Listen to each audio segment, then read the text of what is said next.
नायकिणीचा वाडा. माझं गाव रत्नागिरीपासून 4 किलोमीटरवर वसलेलं. माझे वडील नोकरीच्या निमित्ताने पुणे येथे स्थायिक झाले. आम्ही अधूनमधून गावी जायचो, शक्यतो करून शिमग्याला. तेव्हा शाळेला सुट्टी असल्याने आमची शाळा बुडण्याची भीती नसायची. गणपतीत तिकडे फार धमाल असते हे आजवर ऐकलं आहे, पण प्रत्यक्षात कधी कोकणातील गणपती एन्जॉय करता आले नाहीत, कारण शाळा आणि पाऊस. आम्ही शिमग्याला गावी गेलो. सूर्यनारायण आपल्या सहस्त्र हातांनी कोकणावर हो म्हणून आगीचे गोळे टाकत होता. घरात बसवत नव्हते. दिवसभर नुसता घाम सुटायचा आणि संध्याकाळी जरा हायसं वाटायचं. घराच्या दारात आजोबांनी मांडव घातला होता. झाडाची खोडे जमिनीत ठोकून वर नारळीच्या झावळ्या, गवत व पाने शाकारली होती. त्या मांडवात आणि नारळीच्या बागेत काय सुखद गारवा होता. तिथेच बसून बच्ची कंपनी पत्ते, सापशिडी असे खेळ खेळायचे. नारळाच्या बागेत जावेसे खूप वाटायचे, पण आईने सक्त ताकीद दिलेली, इकडे तिकडे न सांगता गेलात तर माझ्या इतके वाईट कोणी नाही हे लक्षात ठेव. तरी तिची नजर चुकवून आम्ही हळूच बागेत चक्कर मारून यायचो. लपाछपी खेळताना तर बागेत फार मजा यायची. त्या वर्षी माझ्या चुलत भावाची मुंज होती. ग्रामदैवताचे मंदिर गावाबाहेर एका छोट्याशा डोंगराच्या कुशीत वसलेलं होतं. सगळ्यात पहिली पत्रिका देवाला ठेवून मग पत्रिका वाटायला सुरुवात करायची. आपली मराठमोळी पद्धत असल्याने आम्ही सगळेजण जायला निघालो. लहान मुलांनी तिकडे डोंगर कपारीत जाऊ नये अशी सगळ्या आयांची इच्छा, पण आजीला वशीला लावून आम्ही आयांना हो म्हणायला भाग पाडले. दुसऱ्या दिवशी सकाळी 9च्या सुमारास 10 ते 12 जणांचा ग्रुप डोंगर चढू लागला. मी, माझा चुलत भाऊ, एक बहीण, गुरव, बाबा, काका, आजोबा आणि सोबत 5-6 गावकरी आलेले. आम्ही तिघे जोशात पुढे पळत होतो आणि आमच्या वेगाशी जुळवून घेताना मोठ्या लोकांची धावाधाव होत होती. अरे वानरांनो, फार धावू नका, गुडघे फोडून घ्याल रे. हा आजोबांचा सल्ला ऐकायला थांबतंय कोण? त्यात तिघात चुरस लागलेली की मंदिराची घंटा पहिल्यांदा कोण वाजवणार. आम्ही जोरात धावत होतो. माझा चुलत भाऊ सुनील तिथेच राहत असल्याने त्याला रस्ता नीट माहीत असेल असे गृहीत धरून मी पण त्याच्या मागे धावत गेलो. आम्ही दोघे धावत पुढे आलो आणि एका मोठ्या दगडावर दमून बसलो. 5 मिनिटात सगळे आले, पण आमची धाकटी बहीण मनीषा कुठेच दिसत नव्हती. शोधाशोध सुरू झाली. मनी जवळपास दिसत नाही असे पाहून बाबांनी माझ्या पाठीत एक जोरदार धपाटा घातला. मी मोठ्याने रडू लागलो. माझा आवाज ऐकून मनी झुडपातून बाहेर आली आणि टाळ्या वाजवीत नाचू लागली. मला फार राग आला तिचा. थांब, बघतोस तुला, असं म्हणून मी तिची वेणी ओढली, तर मनीने पूर्ण ताकदीने मला असा धक्का दिला की मी 3 फूट लांब जाऊन पडलो. एवढीशी मनी सॉलिड ताकदवान दिसते बुवा. मी विचारात पडलो. काय खाते कुणास ठाऊक. पुढचा प्रवास डोळे पुसत बाबांच्या हाताला धरूनच झाला. मंदिरात पोहोचलो. तोच मनी पुन्हा गायब. सुनील म्हणाला, ती बहुतेक देवाच्या मागच्या झऱ्यात खेळायला गेली असेल. नेहमी ती तिकडेच पळते आली की. देवाला पत्रिका ठेवून आम्ही हात जोडले आणि इतक्यात आभाळ भरून आले. जोरात धूळ उडू लागली. पावसाळी वातावरण तयार झाले. चोहीकडे अंधार दाटला. शिमग्यानंतर पाऊस. लोक एकमेकांकडे पाहू लागले.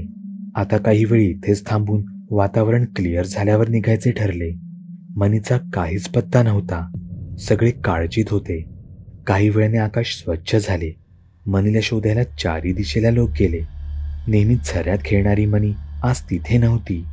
देवळाच्या दक्षिण कोपऱ्यात एका वटलेल्या झाडाखाली गुडघ्यात मान घालून ती गुरुवांना बसलेली दिसली. काकानू, पोरगी इथे बसल्या. वर्ल्ड कप जिंकल्याच्या आविर्भावात तो ओरडला. आता धपाटा खायची पाळी तिची होती, पण पोरीची जात म्हणून वाचली. मला अजूनच राग आला. मनी जागची हलेना. देवळात जाऊन पाया पडून ये म्हणालो तर थेट रस्त्याने धावत सुटली.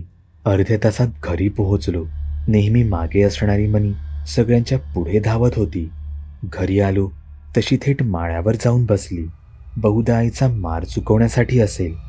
जेवायला पण नाही आली. संध्याकाळ झाली. मी आणि सुनील दोघेच खेळत होतो. मनीचा मला चांगलाच राग आलेला, म्हणून मी तिला खेळायला पण नाही बोलावले. सुनीलने जोरदार 6 मारलेला बॉल आणायला मी बागेत गेलो तर मनी तर चक्क कोंबडीची कच्ची अंडी फोडून खात बसलेली. आमच्या शुद्ध शाकाहारी सोवळ्या ब्राह्मणाच्या घरात हे दृश्य पाहून तर आजी बेशुद्धच पडली असती. आता मनीला चांगला मार बसवायला कारण मिळाले म्हणून मी घराकडे निघालो, तर मनी खोगऱ्या आवाजात बोलू लागली, "ए चेडवा, खाई जातस? माका एक कोंबडी आणून दे, नाहीतर तुझं मुडक्यांची खांडोली करून खाईन मी." शुद्ध मराठी बोलणारी मनी अशी कोकणी कशी बोलू लागली? त्यात तो घोगरा आवाज फारच भयावह होता. मी पळत सुटलो तो थेट कुंभारवाड्याच्या दिशेने. कुंभारवाड्यात सईबाईला गाठले. तिच्याकडे भरपूर कोंबड्या होत्या. "आजी, मला एक कोंबडी दे ना," असे म्हटल्यावर सईबाई खो खो हसू लागली. "बामणाचा पोर तू, तुला कशाला कोंबडी पाहिजे?" मी घडलेली सगळी हकीकत तिच्या कानावर घातली. "देवा महाराजा, या पुरची रक्षा कर," असे म्हणून सईबाईने कान पकडले व मनातल्या मनात देवाचा धावा सुरू केला. ती मला घेऊन तडक मधल्या आळीच्या दिशेने निघाली. वाटेत जीवाप्पाला हाका मारून त्यालाही आपल्या सोबत घेतले. जीवाप्पा म्हणजे मंत्रतंत्र, काळा जादू, भूत प्रेत बाधा या सगळ्याचा एक्सपर्ट होता. आमची तिघांची वरात नारळाच्या बागेकडे निघाली असताना मला राहून राहून मनीची काळजी वाटत होती. मी भाबडेपणाने सईबाईला विचारले, "आजी, मनीला काय झालं?" "बाळा, ही नक्कीच नायकिणीची करणी हाय." सईबाई म्हणाली. गावात खोताचा मोठा रुबाब होता. खोत म्हणजे गावचा सावकार, धनाढ्य माणूस. कागदावर अंगठा उठवला की कोणालाही मध्यरात्री सुद्धा पैसे द्यायला तयार. पण कागदावर अंगठा उठवायला लावलेली ती शाई म्हणजे काळ सर्पाचे जहर होते. ज्याने कोणी कागदावर अंगठा करून खोताकडून पैसे उचलले तो व्याजाच्या विळख्यातून कधी वर आलाच नाही. किती जरी व्याज भरलं तरी या परतफेडीचा हिशोब न संपणारा होता. हनुमानाच्या शेपटीसारखा. जर कोणी हिशोबाचं विचारलं तर खोत सरळ जप्तीची नोटीस पाठवायचा आणि जागा बळकवायचा. श्रीमंतीबरोबर व्यसन नाही आली तरच नवल. खोतांना नाद होता तो नाच गाण्याचा. त्यासाठी खोत वाटेल ते करायला तयार होते. एकदा कोल्हापूरला एका बैठकीत त्यांचं नाचणारीवर प्रेम जडलं. मग काय, त्यांनी सरळ तिला फडाच्या मालकाकडून विकत घेऊन आपल्या वाड्यावरच आणून बसवलं. खोतीणबाईंना हे सहन होईना आणि त्या रागाने माहेरी निघून गेल्या. त्यांची कशीबशी समजूत काढून त्यांना राजापूरहून खोत घेऊन आले. जर आताही पुन्हा माहेरी गेली तर हिच्या माहेरच्या जमिनीला आपण मुकलोच म्हणून खोतांनी नवीन चाल खेळली व नायकिणीला गावाबाहेर डोंगर पायथ्याला एक स्वतंत्र वाडा बांधून दिला. आता खोत दिवसा आपल्या वाड्यावर सूर्यासारखे उगवायचे व संध्याकाळी मावळतीच्या सूर्यासारखे डोंगर पायथ्याला नायकिणीच्या वाड्यात जाऊन लपायचे. नायकिणीचा वाडा.